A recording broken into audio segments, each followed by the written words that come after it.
महाभारत में कुरुक्षेत्र के मैदान में हुई कौरवों और पांडवों की लड़ाई का जिक्र हो या मुगलों के दौर में पानीपत में हुई लड़ाइयाँ, हरियाणा का इतिहास काफी रोचक रहा है।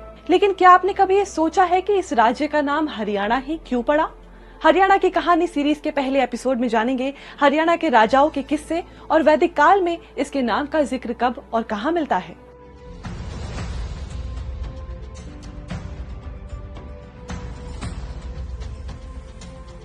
हरियाणा की कहानी को आसान बनाने के लिए हमने इसे 3 चैप्टर में बांटा है। पहले चैप्टर में जानते हैं इससे जुड़ी कुछ मिथकीय कथाएं।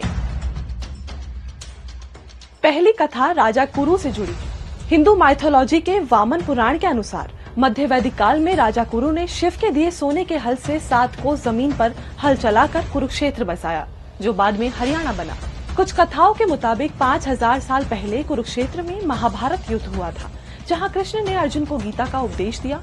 तब पानीपत को प्राणप्रस्थ और सोनीपत को सोनप्रस्थ कहा जाता था। लेकिन हरियाणा की बसावट से जुड़े मजबूत ऐतिहासिक सबूत 1915 में मिले। 1915 में ब्रिटिश भूवैज्ञानिक गाय एल्कॉक पिलग्रिम ने दावा किया कि 1.5 करोड़ साल पहले शिवालिक में आदि मानव रहते थे, जो अब हरियाणा का हिस्सा है।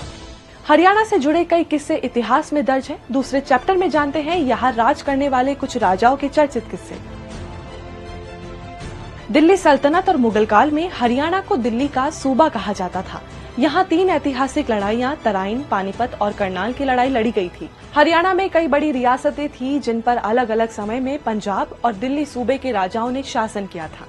इनमें जिंद, नाभा, दुजाना, लोहाजू, पटौदी, पटियाला, झज्जर, हिसार, वल्लभगढ़ प्रमुख थे। पृथ्वीराज चौहान के मौसेरे भाई जयचंद ने अपनी बेटी संयोगिता को भगाने का बदला करनाल में लिया था।